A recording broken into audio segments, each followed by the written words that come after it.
சிங்கப்பெண் அதிரடிப்படை திட்டம் என்பது அது ஒரு புதிய முயற்சி. கொள்கை அளவில் இதை யாரும் எதிர்க்க முடியாது. இது ஒரு நல்ல முயற்சி என்பதில் மாற்று கருத்துக்கு இடமில்லை. The Fire Media presents Political Decode. Title sponsor Dr. Sri Varma Wellness. அனைத்து மகளிர் காவல் நிலையங்களை ஜெயலலிதா 90களின் தொடக்கத்தில் தொடங்கினாங்க. அதுக்கு முன்னால் 73 கலைஞர் பெண் காவலர்களை முதன் முறையாக தமிழக காவல்துறையில் நியமித்தார். முயற்சி நல்ல முயற்சி. பிரிவென்டிவ் மெஷர்மெண்டா இருக்குமா? பிரிவென்டிவ் மெஷரா இருக்கும் நாம் எதிர்பார்க்கிறோம். பிரிவென்டிவ் மெஷரா இருந்ததுன்னா fine, good, well and good. IG Bhavaneeswari துப்பாக்கிகள் கேட்டிருக்கோன்றாங்க. ஐ திங்க் துப்பாக்கிகள் இல்லாமல் அவங்க போகவே கூடாது. ஸ்பெஷலைஸ்டு ஃபோர்ஸ்னு போது எலைட் ஃபோர்ஸஸ் உருவாக்குறதுல இருக்க ஒரு பெரிய பிரச்சனை என்னன்னா, லோக்கல் போலீஸ்க்கும் அவங்களுக்கும் நிறைய ஃப்ரிக்ஷன்ஸ் வரும். இப்போ வரைக்கும் மின்வெட்டு பிரச்சனை தீராத ஒரு பிரச்சனையாக தான் இருக்குது அப்படிங்கிறத பார்க்க முடியுது. காப்பர் வயரை திருடிட்டு போகிறது, ஃபியூஸ் கேரியரை திருடுறது, கட்டையை தூக்கி போட்டு வயரை பிடுங்கிறது. பொறாமையால் தோல்வி அடைந்த கட்சிகள் இத்தகைய திருப்பணிகளில் ஈடுபட்டிருக்கலாம். அதை மறுப்பதற்கு இல்லை. அமைச்சர் ராப்பகலாக வேலை செய்கிறார் என்று நான் கேள்விப்படுகிறேன். நிர்வாகம் புதிது என்பதால் அவங்களுக்கு இது சிக்கல் இருக்குது. பகிர்மானத்தில் தான் பிரச்சனை, உற்பத்தியில் பிரச்சனை இல்லை. ஜெனரேஷனில் ப்ராப்ளம் இல்லை, டிஸ்ட்ரிபியூஷனில் தான் ப்ராப்ளம் இல்லைன்றாரு. இது மிகுந்த நிம்மதி தரக்கூடிய ஒரு ஸ்டேட்மெண்ட். ஏதாவது அமைச்சர் மட்டும்தான் மாறி இருக்கிறாங்க, அதிகாரிகள் எல்லாம் அப்படியே தான் இருக்க போறாங்க. அப்படிங்கிற பட்சத்தில் இது அவங்களால அதை தீர்க்க முடியுமே? இல்லை, அதுதான் அந்த இடத்துல there was some bungling, ஏதோ பிரச்சனை நடந்திருக்குது. இன்னொன்றுங்க, இது சம் லெவரேஜ்டு கவர்மெண்ட், அதாவது கொஞ்சம் டைம் கொடுக்கலாம் தான் நான் சொல்லுவேன். எம்பி சீட் கிடைச்சது, ஆனால் அதை காங்கிரஸ் கூட்டணி கட்சியான காங்கிரஸ்க்கு கொடுத்துட்டாங்க. இவங்களுக்கு கிடைச்ச ஆப்பர்ச்சுனிட்டி அவங்க ஏன் பயன்படுத்திக்கல? இந்த வாய்ப்பு அவங்க தெரிஞ்சு தான் நழுவ விட்டுருக்காங்கன்னு தான் நான் பார்க்குறேன். அவர் நேரடியாக பிஜேபியோடு மோதுவதை தவிர்க்க விரும்புகிறார் விஜய். எட்டி நின்று வேடிக்கை மட்டும் பார்க்கலாம் அப்படிங்கிற மாதிரியான ஒரு எட்டி நின்று நம்மளை காப்பாற்றிக்கலாம். இந்தியா கூட்டணியும் கிடையாது, என்டிஏவும் கிடையாது. எங்களுக்கு என்னத்துக்கு நேஷனல் பாலிடிக்ஸ், எங்களுக்கு ஸ்டேட் பாலிடிக்ஸ். இந்தியா கூட்டணியில் இருக்கிறவங்க அதை ஒருங்கிணைப்பு தலைவராக திரு விஜய் அவர்களை நியமிக்கலாங்கிற அளவுக்கு பேச்சுவார்த்தை போனதா கேள்விப்பட்டேன். The fire media presence political decode. Title sponsor doctor Shri Varma wellness. அறுவை சிகிச்சை இல்லா குணம், ஆயுட்கால நிவாரணம். அறுவை சிகிச்சை இல்லா குணம், இது ஆயுட்கால நிவாரணம். Doctor Sri Varmas. The fire media நேயர்களுக்கு வணக்கம். தற்போது நம்முடைய மூத்த பத்திரிகையாளர் திரு மணி அவர்கள் இணைந்திருக்கிறார்கள். பேச நிறைய விஷயங்கள் இருக்கு, பேசலாம் சார். வணக்கம். வணக்கம். நேற்றோட ஒரு மாதம் முடிந்தது அப்படின்னு பார்க்கலாம். அதாவது தாவேகா பதவியேற்று திரு விஜய் அவர்கள் முதலமைச்சராக பதவியேற்று ஒரு மாத காலம் முடிந்தது. இந்த ஒரு மாதத்துக்குள்ளே நம்ம நிறைய விஷயங்கள் பேசியிருக்கிறோம். பல்வேறு விமர்சனங்கள் அரசின் மீது எதிர்க்கட்சிகளால் எழுப்பப்பட்டிருக்கு. இவங்களும் நிறைய விஷயங்களை முன்னெடுத்துருக்குறாங்கிறத பார்க்க முடியுது. ஓவராலாக இதுக்கு நம்ம என்ன மதிப்பீடு கொடுக்கலாம்? அந்த 1 மந்த் மதிப்பெல்லாம் ஒன்றும் கொடுக்க முடியாது. ஏன்னு கேட்டிங்கன்னா 6 மாதமாவது ஆகணும் ஒரு கவர்மெண்ட்டை பற்றி மார்க் போடுறதுக்கு. 1 மாதன்றது ஒன்றுமே கிடையாது. நல்லது கெட்டது எதுவுமே சொல்ல முடியாது. கெட்டதை பேச விரும்புகிறவங்க கெட்டதை பேசிக்கிட்டே தான் இருப்பாங்க. வைத்தறிச்சலில் தோல்வியை தாங்க முடியாதவர்கள், தோத்தாலும் இன்னமும் எங்களுக்கு ஸ்டாலின் தான் முதலமைச்சர்னு பேசி கொண்டிருக்கக்கூடிய அறிவுஜீவிகள், பத்திரிகையாளர்கள், கட்சிக்காரங்களோட இவங்களோட அலம்பல் தான் ரொம்ப அதிகமாக இருக்குது. அப்புறம் கொளத்தூர் தொகுதியிலே போய் சினிமாக்காரர்களை வைத்து எப்படி நீங்கள் ஸ்டாலினை தோக்கடிக்கலான்னு மக்களோட மல்லு கட்டுகிறார்கள் திரைத்துறையை சார்ந்தவர்கள். இந்த அவலங்களெல்லாம் கடந்த காலங்களில் நினைத்து கூட பார்க்க முடியாதவை. ஆகவே ஒரு அரசு செட்டில் டவுன் ஆகிறதுக்கு குறைஞ்சது 6 மாத காலமாக தான் ஆகும். அதை கொடுக்காம இன்றைக்கு எதிர்க்கட்சிகள் தங்கள் இஷ்டம் போல வைத்தறிச்சலில் புலம்பிக் கொண்டிருக்கிறார்கள். ஒன்று, ஆளுங்கட்சியை பொறுத்தவரையில் நடைமுறையில் இருக்கக்கூடிய காலகாலமாக இருந்த விழுமியங்களை கடைபிடிக்காமல் அவர்கள் விருப்பப்படி வகுத்து கொண்ட பாதையில் போய் கொண்டிருக்கிறார்கள். செய்தியாளர்களை முற்றிலுமாக சந்திப்பதை முதலமைச்சர் விஜய் தவிர்த்து விட்டார். அநேகமாக அவருடைய பதவி காலத்தில் 5 ஆண்டு காலத்தில் அவர் செய்தியாளர்களை சந்திக்காமல் இருக்கப் போகிறார். அதன் மூலம் ஒரு கின்னஸ் ரெக்கார்ட் படைக்கப் போகிறார் என்று தான் நான் கருதுகிறேன். மின்வெட்டு, சட்டம் ஒழுங்கு பிரச்சனைகள் பெரிய அளவில் இன்றைக்கு உருவெடுத்து கொண்டிருக்கின்றன.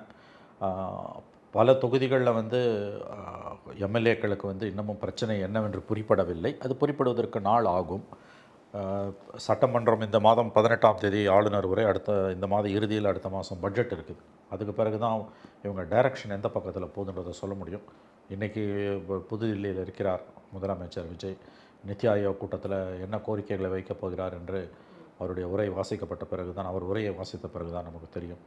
ஆகவே ஒரு மாத காலத்தில் பெரியதாக பாராட்டுவதற்கோ அல்லது விமர்சனம் செய்வதற்கோ எதுவும் இல்லை. ஒரு வித்தியாசமான ஒரு தொடக்கம், டிஃப்ரெண்ட் ஸ்டார்ட். இது எப்படி போகுது, வண்டி எந்த பக்கத்தில் போகும் என்னன்றதெல்லாம் குறைஞ்சது அட்லீஸ்ட் 3 months அது நமக்கு தேவைப்படுது. ஒரு 100 நாளாவது தேவைப்படும். ஆம். அவங்க சொன்ன மாரி அதாவது 1 மாசத்துல குறிப்பிட்ட காலத்துக்குள்ளர நாங்க வந்துட்டு சிங்கப்பெண் அதிரடிப்படைய வந்துட்டு ஆரம்பிச்சுட்டோம். அதுக்கான நிதி ஒதுக்கீடுலேருந்து எல்லாமே வந்துட்டு அன்னைக்கு அந்த அறிமுக விழால வந்துட்டு முதல்வர் விஜய் அவர்கள் சொல்லியிருந்தாருங்கிறத பார்க்க முடியுது. இதுக்கு எதிர்க்கட்சிகள் தரப்புலேருந்து விமர்சனங்கள் வந்துட்டு இருக்கு அப்படிங்கிறத பார்க்கலாம். அது ஒன்றும் முன்னாடியே இருந்த ஒரு திட்டம் தான். இது சினிமா பாணியில வந்து நீங்க பேரெல்லாம் மாத்தி அனௌன்ஸ் பண்றீங்கங்கிற அந்த விமர்சனங்கள்லாம் வந்ததுங்கிறத பார்க்க முடியுது. ஆனா நம்ம இதுல பிரச்சனை என்னங்கிறதுனா, இந்த மாரி சட்டம் ஒழுங்கு பாதுகாப்புக்கு வந்து போதைப்பொருள் தான் இங்கிட்டு பெரிய பிரச்சனையா இருக்கு. அதையும் தடுப்பதற்கான நடவடிக்கையை வந்துட்டு இந்த அரசு பண்ணிட்டு இருக்கிறாங்க அப்படின்னு தாவேக தரப்புல இருக்கிறவங்க சொல்றாங்க. இது நீங்க தொடர்ந்து பார்த்துட்டு இருப்பீங்க. எப்படி போயிட்டு இருக்குன்னு நினைக்கிறீங்க? சிங்கப்பெண் அதிரடிப்படை திட்டம் என்பது அது ஒரு புதிய முயற்சி. இது கடந்த காலங்களில் அனைத்து மகளிர் காவல் நிலையங்களை ஜெயலலிதா 90களின் தொடக்கத்தில் தொடங்கினாங்க. அதுக்கு முன்னால் 73ல் கலைஞர் வந்து பெண் காவலர்களை முதன்முறையாக வந்து தமிழக காவல்துறையில் வந்து நியமித்தார். தமிழக காவல்துறையில் கடந்த 50 ஆண்டுகளாக வந்து பெண்களை மையமாக வைத்து காவல்துறையில் சீர்திருத்தங்களை மேற்கொள்வது என்பது வந்து காலகாலமாக நடந்து வருவதுதான். 1973ல் முதன்முறையாக தமிழக காவல்துறையில் பெண் காவலராக சேர்ந்த ஒருவர் சப் இன்ஸ்பெக்டராய் ஓய்வு பெற்றார். கடந்த வாரம் என்று நினைக்கிறேன், ஒரு வார காலத்துக்கு முன்பு 84 வயதில் அவர் இறந்து போனார். கிரேசி என்று அவருடைய பெயர் என்று நினைக்கிறேன். அது ஒரு வரலாற்று சிறப்புமிக்க முடிவு கலைஞர் கருணாநிதி எடுத்தது. பெண்களை வந்து இன்றைக்கு பேசலாம், 70களில் பெண் காவலர்களை கொண்டு வருவது என்பது அன்றைக்கு ஒரு புரட்சிகரமான திட்டம். 20 ஆண்டுகள் கழித்து 90களின் துவக்கத்தில் ஜெயலலிதாவோட ஆட்சி காலத்தில் அனைத்து மகளிர் காவல் நிலையம் என்று ஒன்று உருவெடுக்கப்பட்டது. அது ஒரு மிக முக்கியமான ஒரு முயற்சி. 1000 லைட்ஸில் முதல்ல 1000 விளக்கு அனைத்து மகளிர் காவல் நிலையங்கள் தமிழ்நாடு முழுவதும் ஏற்படுத்தப்பட்டன. All women police stations. அது ஒரு ஆசியாவிலேயே மிகப்பெரியது ஒரு முன்னெடுப்பாக பார்க்கப்பட்டது. பெனசீர் பூட்டோ பாகிஸ்தான் பிரதமராக இருக்கும்பொழுது இது குறித்து ஆராய்வதற்காக பாகிஸ்தானிலிருந்து ஒரு குழு தமிழகம் வந்தது. வந்து தமிழ்நாட்டில் உள்ள 3-4 அனைத்து மகளிர் காவல் நிலையங்களுக்கு அவர்கள் போய் நேரில் ஆய்வுகளை மேற்கொண்டார்கள்.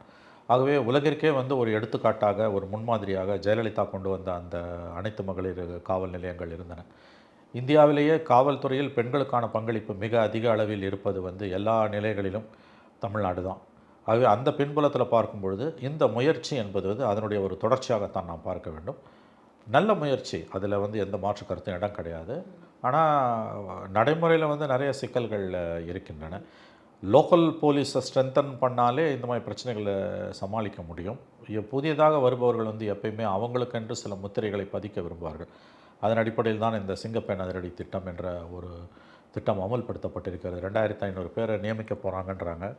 ஒரு ஐஜி ரேங்க் ஆஃபீஸர் இன்சார்ஜ்.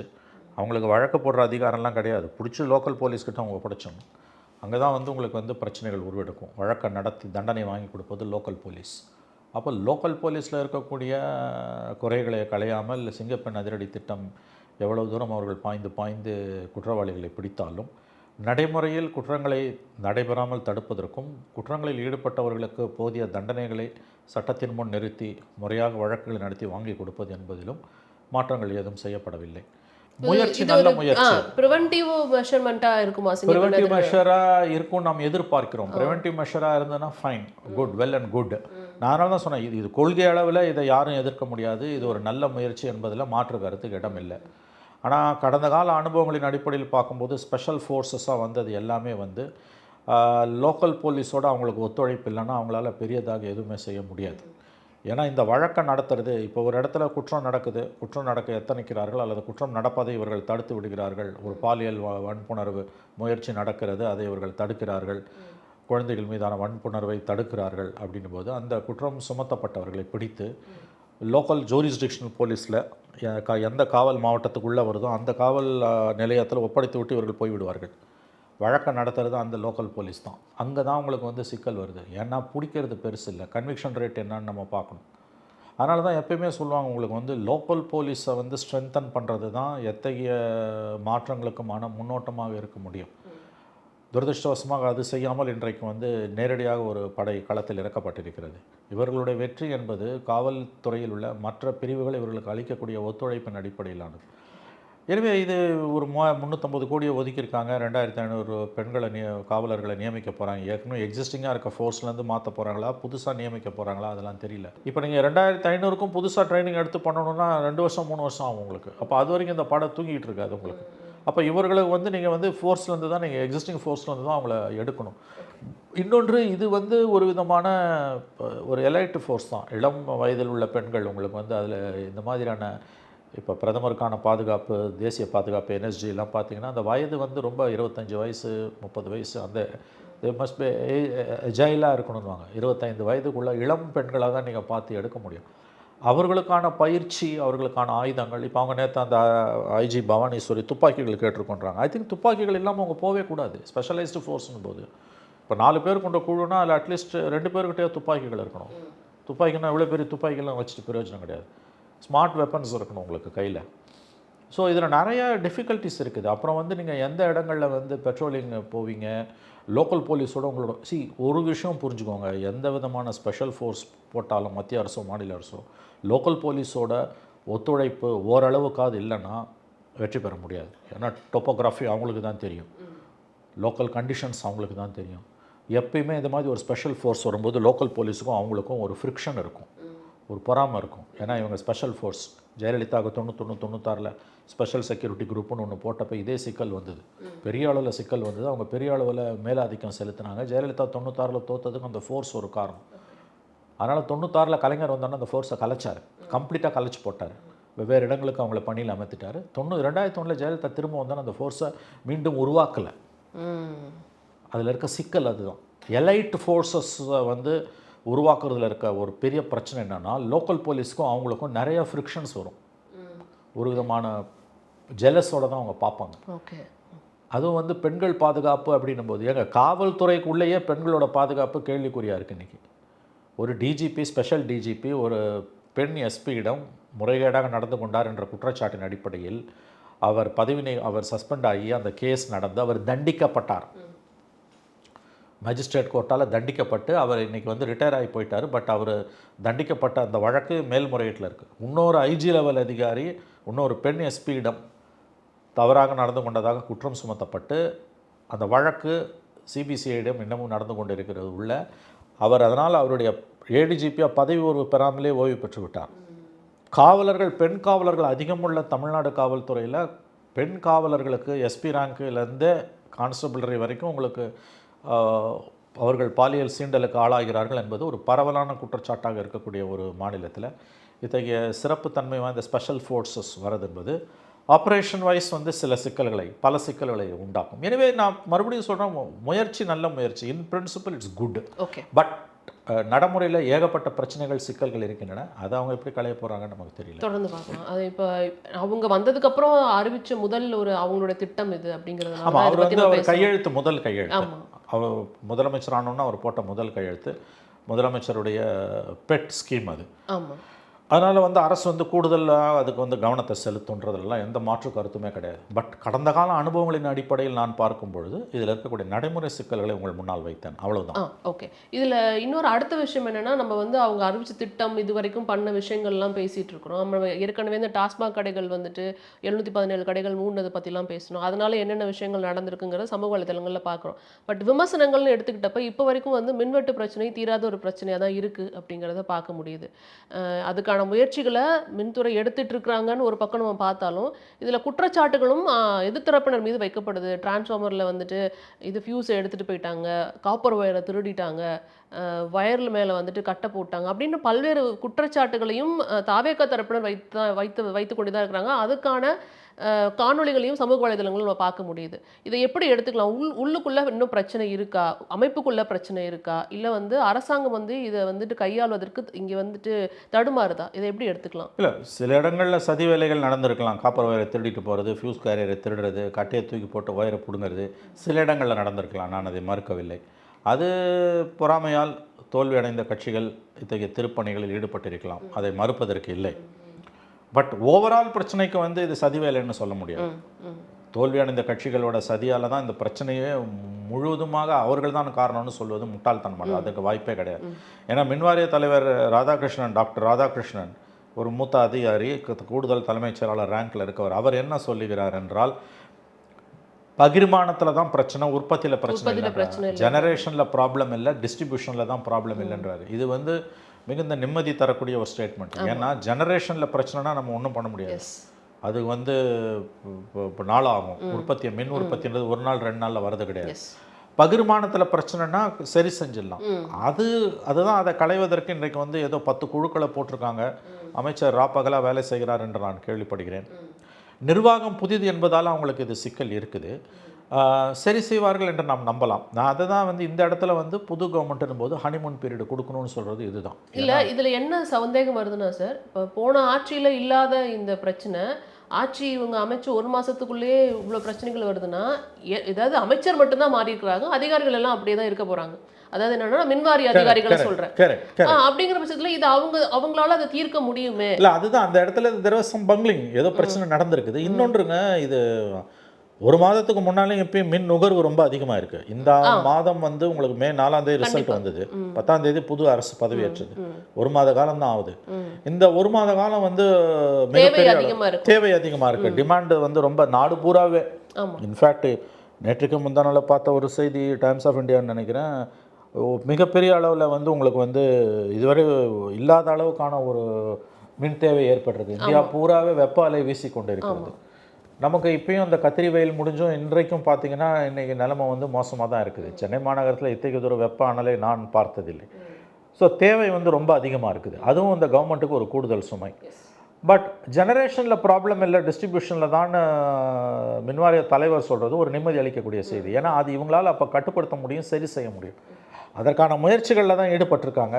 எனக்கு தெரிஞ்சு இந்த இடத்துல I will give some leverage to government. அதாவது வந்து கொஞ்சம் டைம் கொடுக்கலாம் தான் நான் சொல்லுவேன்.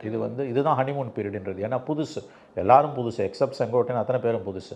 அதிகாரிகள் பழையவர்களாக இருந்தாலும் வெப்ப அலை அதிகமாக இருக்குது, மின் தேவை மிகப்பெரிய அளவில் அதிகரிச்சிருக்குதுன்னும் பொழுது கொஞ்சம் இந்த கவர்மெண்ட்டுக்கு வந்து நிச்சயமாக ஃப்ரீ டைம் கொடுத்து தான் ஆகணும். அதுதான் வந்து ஒரு நியாய உணர்வு இருந்துன்னா அதை அவங்க செய்வாங்க. பிடிக்கலன்னா எப்படி வேணால் பேசலாம்.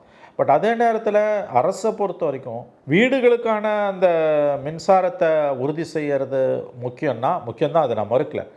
அதை விட முக்கியமாக ப்ரியாரிட்டி நம்பர் 1 மருத்துவமனைகளாக இருக்கணும். ஏன்னா இப்போ தினமலரில் வந்து ஒரு செய்தி ரொம்ப அப்படியே பதைக்க வைத்தது. அதாவது தாம்பரம் டயாலிசிஸ் யூனிட்டில், கவர்மெண்ட் டயாலிசிஸ் யூனிட்டில் மின்தடை காரணமாக பெரிய பிரச்சனை ஏற்படுது. நோயாளிகள் பெரும் அச்சத்துக்கு உள்ளாகிறார்கள். டயாலிசிஸ் யூனிட்லலாம் உங்களுக்கு வந்து 100% 24 hours அன்இன்டரப்டட் பவர் சப்ளை நீங்கள் என்ஷூர் பண்ணணும், பேக்கப் இருக்கணும் கம்ப்ளீட்டாக. நீங்கள் டயாலிசிஸ் பேஷண்ட்ஸுக்கு வந்து மின்தடை ஏற்படுது அப்படின்னா வந்து உயிருக்கு ஆபத்து. அதுவும் 10 பேர் 12 பேர் ஒரே நேரத்தில் 10 பேருக்கு பண்ணிகிட்டு இருக்கும்போது வருதுன்னா ஃபினிஷ்டு. அந்த மாதிரி ஏதாவது மிஷாப் நடந்ததுன்னா அது கவர்மெண்ட்டுக்கு இன்னமும் கெட்ட பேர் ஆகிடும். ஆகவே நிர்மல்குமார் மின்துறை அமைச்சர் இந்த மின் வெட்டு பிரச்சனையை சமாளிக்கும் பொழுது அவருடைய முதல் கவனம், ஃபஸ்ட்டு ப்ரியாரிட்டி வந்து மருத்துவமனைகள் மற்றும் காப்பகங்கள், குழந்தைகள், பெரியவர்கள், முதியோர்கள் காப்பகங்கள், எஸ்பெஷலி ஹாஸ்பிட்டல்ஸ் அண்ட் இந்த மாதிரி டயாலிசிஸ் யூனிட்ஸ். இந்த இடத்துல வந்து அன்இன்டரப்டடை வந்து கம் வாட்மே அதை யூ ஹாவ் டு என்ஷூர். ஏன்னா எவ்வளோ மருத்துவமனைகள், எவ்வளோ டயாலிசிஸ் யூனிட்ஸ் இருக்குன்றது க்ளீனாக கவர்மெண்ட்டுக்கிட்ட ஒரு ஸ்டாட்டிஸ்டிக்ஸ் இருக்கும். அந்த இடத்துல 24 hours பவர் சப்ளையை வந்து என்ஷூர் பண்ணுறது ஈஸி, எனக்கு தெரிஞ்ச ஈஸி. அந்த அளவுக்கு வந்து நிலைமை மின்சாரம் இல்லாமல் இன்னும் மோசமாக போகல. இன்ஃபேக்ட் எங்கேயுமே போகல. ஏன்னா டிஸ்ட்ரிபியூஷன் தான் ப்ராப்ளம், நாட் ஜென்ரேஷன் பொழுது இதை ரொம்ப சுலபமாக கவர்மெண்ட்டால் வந்து ஹேண்டில் பண்ண முடியும். ஏன்னா யோசிச்சு பார்த்தீங்கன்னா எங்கன்னா even somebody face some havoc, some mischief, யாரோ விஷமம் பண்ணிடுறான், கவர்மெண்ட்டு கெட்ட பேர் உண்டாக்குறதுக்கு யாரோ சம்படி உங்களுக்கு வந்து டயாலிசிஸ் யூனிட்ஸில் ஃபியூஸ் ஒயரை பிடிங்கிடுறான், ஒரு 3 hours மின்சாரம் இல்லைன்னா கட்டாஸ்ட்ரஃபி, பேரழிவு, உயிரிழப்புகள் வந்துன்னா, அந்த மாதிரி குற்றச்சாட்டுகள் வந்துன்னா விஜய் கவர்மெண்ட் பெரிய நெருக்கடிக்குள்ளாயிடும். அப்போ யாருமே வந்து புதுசு பழசுலாம் பார்க்க மாட்டாங்க. மிகப்பெரிய அளவில் குற்றச்சாட்டுகள் வரும், ராஜினாமா பண்ணிட்டு போடுவாங்க. அந்த மாதிரியான ஒரு சூழல் வராமல் இருக்கணும்னா, ஏன்னா வருமுன் காப்பான். இப்போ நீங்கள் இந்த அரசு அந்த மாதிரியான சூழ்நிலையை வந்து கற்பனை பண்ணணும், ப்ரொக்னாசிஸ் இருக்கணும், உங்களுக்கு வந்து விஷுவலைஸ் பண்ணணும். நீங்கள் மற்ற பிரச்சனை இப்போ கொடுங்கையூரில் வந்து 30,000 பேர் இருக்க ஒரு குடியிருப்பில் வந்து 8 மணி நேரமாக கரண்ட் இல்லைன்னா கூட வந்து சாலை மறியல்னா கூட வந்து நீங்கள் சமாளிச்சுக்கலாம். பட் ஒரு டயாலிசிஸ் யூனிட்டில் இந்த மாதிரி ஏதோ ஆகுது அப்படின்னும் போது ஏதோ தெர் ஆர் லைஃப் லாஸஸ்னால் மிகப்பெரிய அளவில் நெருக்கடி உண்டாகிடும். மிகப்பெரிய அளவில் கற்பனை செய்ய முடியாத அளவுக்கு நிலைமை மோசம் முடியும். அப்போ நீதிமன்றங்கள் அதில் தலையிடும், அந்த அவப்பெயரை சுமப்பது அரசுக்கு வந்து ரொம்ப கடினமாகிடணும். அந்த மாதிரி சுச்சுவேஷன் வராமல் இப்போ நீங்கள் வந்து அதை சமாளிக்கணும். ஏன்னா இந்த செய்திகள் இப்போ வர ஆரம்பித்திருக்கின்றன. தாம்பரத்தில் வந்து அந்த மாதிரியான டயாலிசிஸ் யூனிட்ஸில் சிக்கல் வருதுன்னு, அதே மாதிரி பெருங்குடியில் வந்து ஏதோ ஐ திங்க் அப்போலோன்னு நினைக்கிறேன், சப்ஜெக்ட் டு கரெக்ஷன், அவங்களுக்கு வந்து அவங்களுக்கு எனக்கு ஒன்றும் புரியல. அப்போலோ ஹாஸ்பிட்டல் மாதிரி இருக்கவங்களுக்கு பேக்கப் இல்லாமல் எப்படி பண்ணுறாங்கன்னு புரியல. But what ever it is, hospitals especially government hospitals இப்போ இதுதான் வந்துட்டு பெரிய ஃபஸ்ட்டு பெரிய ப்ரையாரிட்டியாக இருக்கணும். இதில் வந்து அரசோடைய கவனம் செலுத்துகிறாங்கன்னு நான் கேள்விப்படுறேன். புத்தி சொல்கிறதா நினைக்கக்கூடாது, புத்தி சொல்கிறது என் வேலையும் இல்லை, அதுக்கான தகுதி எனக்கு கிடையாது. பட் இதெல்லாம் வந்து அரசோட ப்ரையாரிட்டிஸில் இது வரணும் உங்களுக்கு வந்து, நிச்சயமாக அதுதான் அவங்களுக்கு நல்லது. இந்த நம்ம கடந்த ஒரு மாதத்துல நடந்த பல விஷயங்களில் பேசுகிறோம். அதில் குறிப்பாக இன்னொரு விஷயம் என்னென்னா, தாவேக்காவுக்கு ஒரு மிகப்பெரிய ஒரு வாய்ப்பு இருந்தது டெல்லியில் வந்துட்டு அவங்களோட குரல் ஒலிப்பதற்கு. எம்பி சீட் வந்து கிடச்சிது. ஆனால் அதை வந்து காங்கிரஸ் கூட்டணி கட்சியான காங்கிரஸ்க்கு கொடுத்துட்டாங்க அப்படிங்கிறத பார்க்க முடியுது. பிரவீன் சக்கரவர்த்தி அங்கே எம்பி ஆயிட்டார். இதில் எனக்கு பல்வேறு கேள்விகள் வந்தது. நம்ம இப்போ தான் பார்க்குறோங்கிறதுனால அந்த கேள்வி உங்கள் முன்னாடி வைக்கிறேன். இவங்களுக்கு கிடைச்ச ஆப்பர்ச்சுனிட்டியை அவங்க ஏன் பயன்படுத்திக்கல? ஒருவேளை பிஜேபி எதிர்த்து வந்து நம்ம ஏதாவது முடிவு எடுக்க வேண்டியது இருக்கும், அதுலேருந்து தள்ளி இருக்கலாம் அப்படிங்கிறதுக்கான ஒரு நகர்வா இது எப்படி எடுத்துக்கலாம் சார்? இது நம்ம இந்த வாய்ப்பு வந்து அவங்க தெரிஞ்சு தான் நழுவ விட்ருக்காங்கன்னு தான் நான் பார்க்குறேன். ஒரு 2 ஆண்டுகளுக்கு 28 வரையில் பிஜேபியோட நேரடி மோதலை தவிர்க்க தாவேகா விரும்புகிறது. இப்போ அடுத்த எலெக்ஷன் ராஜ்யசபா எலெக்ஷன் 28, அப்போ 6 தொகுதிகளுக்கு வரும். அதில் கண்டிப்பாக 3 சீட் அவங்க ஜெயிக்க முடியும், நம்பர்ஸ் இருக்குது. பிரவீன் சக்கரவர்த்தி தொகுதி வந்து 2 ஆண்டுகள் தான், அது சிவி சண்முகம் ரிசைன் பண்ணதால் வந்தது. இந்த நேரத்தில் பார்லிமெண்ட்டுக்குள்ளே போனோம், நீங்கள் வந்து ஏதாவது ஒரு ஸ்டாண்ட் எடுக்க வேண்டியிருக்கும். நிறைய மசோதாக்களை மோடி அரசு கொண்டு வர திட்டமிட்டு இருக்கிறது. நீங்கள் ஒரு பக்கமோ மறுபக்கமோ ஒரு நிலைப்பாடு எடுக்கிறீங்கன்னா கண்டிப்பாக உங்களுக்கு அது சிக்கலை உண்டாக்கும். பாய்காட் பண்ணிங்கனாலும் உங்களுக்கு பிரச்சனை வரும். அது ஒரே வழி பார்லிமெண்ட்டில் ரெப்ரசன்டேஷன் இல்லாமல் விட்டுடுறது. பிளெஸிங் இன் டிஸ்கைஸ்னுவாங்க. வழக்கமாக இந்த மாதிரி புதுசாக கட்சி ஆரம்பித்து 2.5 வருஷத்தில் அதிகாரத்தை கைப்பற்றினவங்க இந்தியாவிலே, சுதந்திர இந்தியாவிலே என்டி ராமராவுக்கு பிறகு அந்த பெரிய சாதனையை வந்து விஜய் தான் நிகழ்த்தியிருக்காரு. 2 ஆண்டுகள் பொறுத்து தான் உங்களுக்கு பார்லிமெண்ட்டில் உள்ள நுழையிறதுக்கு வாய்ப்பு கிடைக்கும். அப்படி இருக்கும்போது காட்ஸ் கிரேஸ் அவங்களுக்கு வந்து இந்த வாய்ப்பு கிடைக்கும்போது அதை நழுவ விடுறாங்கன்னா, என்னுடைய கருத்து அவர் நேரடியாக பிஜேபியோடு மோதுவதை தவிர்க்க விரும்புகிறார் விஜய். கொள்கை எதிரி பிஜேபின்னு சொன்னாலும் பிஜேபியோடு எந்த விஷயத்திலும் நேரடியாக மோத விரும்பவில்லை, கருத்து சொல்லவும் அவர் விரும்பவில்லை. நிர்வாக ரீதியாக எங்களுக்கு மத்திய அரசோட உதவி தேவை என்பதால் இந்த ஸ்டாண்டு எடுக்கிறோன்னு அவங்க ஆர்கியூ பண்ணலாம், சப்பக்கட்டு கட்டலாம், அதெல்லாம் பண்ணலாம். But the big but is, Praveen சக்கரவர்த்திக்கு இந்த சீட்டை விஜய் விட்டு கொடுத்தது என்பது பாஜகவுடன் நேரடியாக மோதாமல் இருப்பதற்கான ஒரு தந்திர வியூகம். இதை அவர் நன்றாக பயன்படுத்தி கொண்டார். பார்லிமெண்ட்டில் ஒரு எம்பி இருந்தாலும் they have to take a stand. Not taking a stand is also a stand. எட்டி நின்று வேடிக்கை மட்டும் பார்க்கலாம் அப்படிங்கிற மாதிரியான ஒரு எட்டி நின்று நம்மளை காப்பாற்றிக்கலாம், வேடிக்கை பார்க்கலான்றது கூட இல்லை. நம்மக்கிட்ட நமக்கு பிரச்சனை வேணாம். பிஜேபியோட மோதி எனக்கு ஆக போகிறது ஒன்றும் இல்லை. என் மாநிலத்தில் எனக்கு திமுக தான் எதிரி. எங்களுக்கு நேஷ்னல் ஆம்பிஷன்ஸும் கிடையாது.